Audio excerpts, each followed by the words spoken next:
Iyo ufite ibibazo ukagira umuntu uguha motivation cyangwa se ugusapotinga biba bimeze nko kunywa amazi iyo ufite inyota, cyangwa se bikaba bimeze nko kunywa agakawa igihe wumva unaniwe. Intro.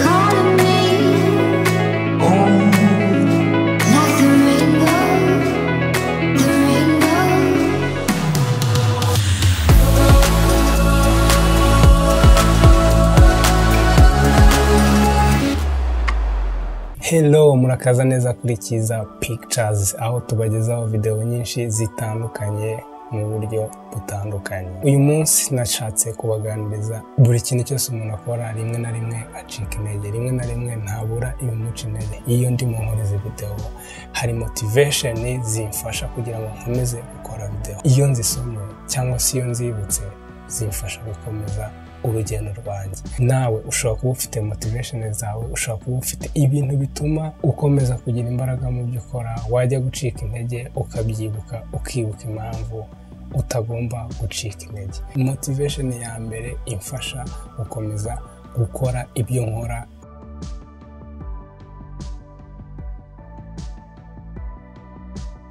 If there is no way, create one. Niba koko ubona nta nzira ufite, niba ubona ibintu byose byanze, niba nta hantu wacikira, niba nta kindi kintu wakora, niba ubuzima ubona bumeze nabi, ibyo ugerageje byose bikanga, ikintu cya mbere uba ukwiye gukora ni ukugerageza gushaka uburyo wowe ubwawe, cyangwa se njyewe icyo nkora gerageza gushaka icyo njyewe nakwimarira. Niba hari ikintu nshaka kujya gukora, nkashaka ubufasha ahantu hose bikanga, nkashaka kwigisha ibintu hose bikanga, twongeye mpita ntekereza ngo ese njyewe ni iki nakwimarira ku giti cyanjye. Iyo mbonye hari icyo nakwimarira utagikora. Igihe cyose ugomba gukorea ikintu gishyashya mu buzima bwawe, ugashaka aho guca.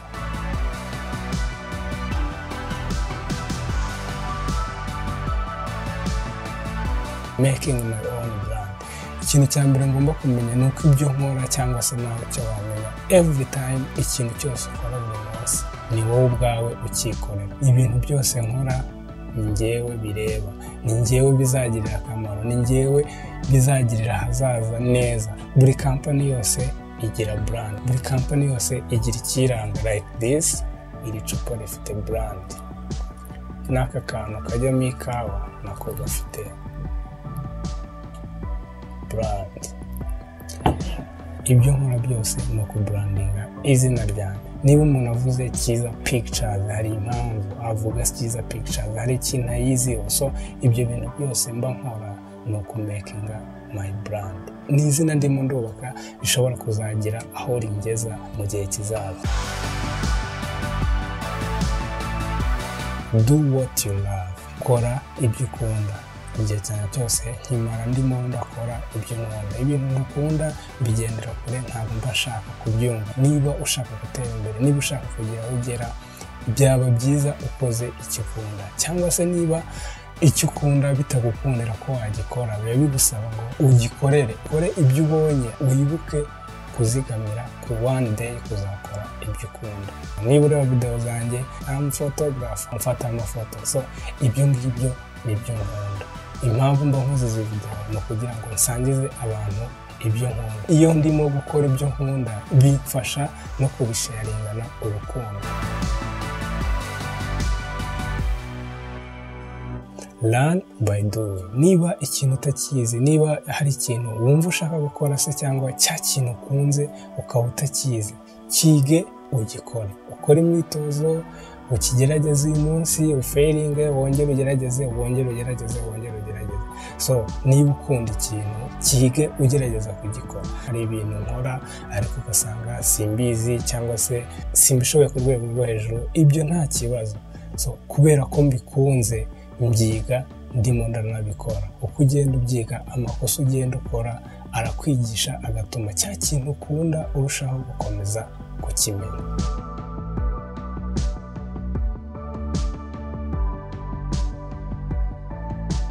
You don't need to be great, just start. Hari abantu bavuga no nge nzatangira igihe nzaba namenye ibi ngibi, nge nzakora iki ngiki, nge nzaba nabonye iki, nge nzakora iki.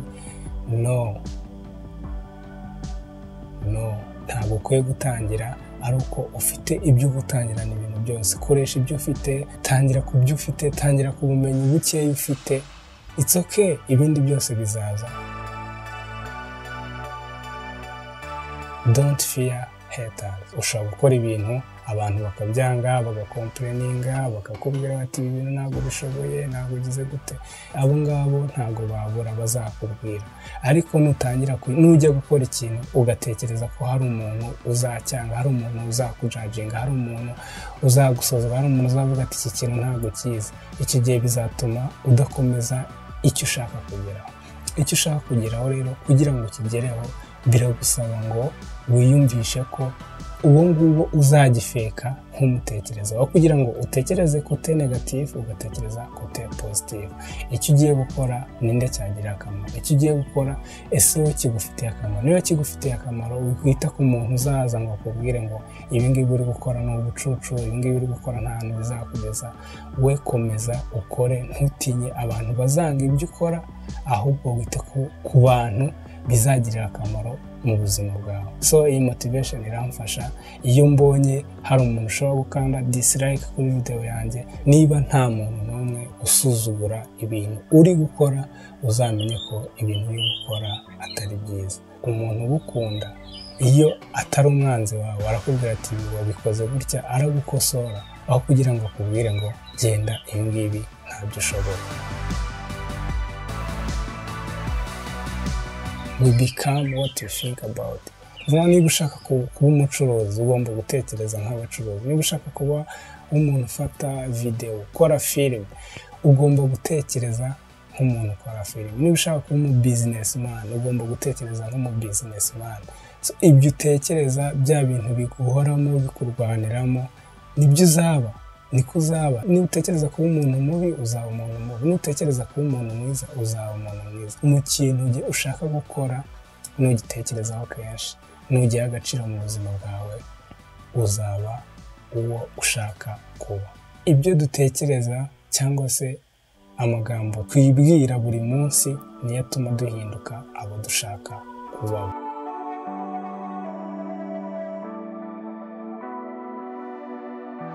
Fake it until you make it.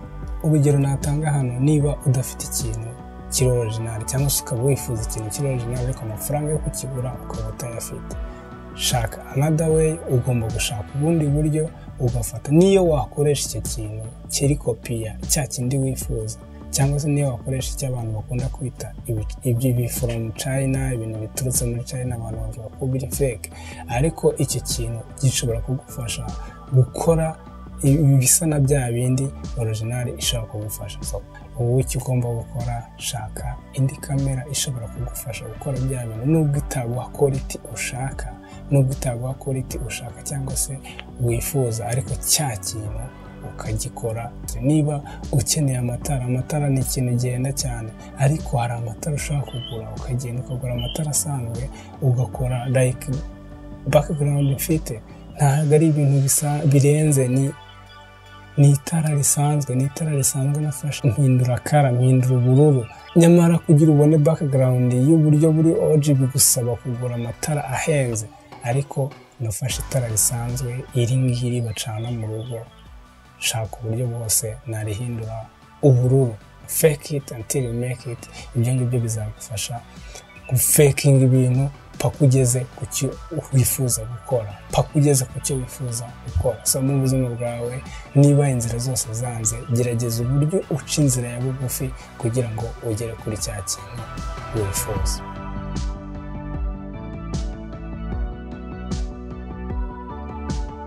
Make it simple and have fun. Si ngombwa ko utangirira ku bintu bihambaye. Gikore kubera ko gikunda, woroshye ubuzima, kikubere ibyishimo, kiba cyiza abantu bazagikunda, n'ikitaba cyiza uzagifata nkaho wenjoyinze ubuzima cyangwa se washimishijwe n'ubuzima bwo kugira icyo ukora.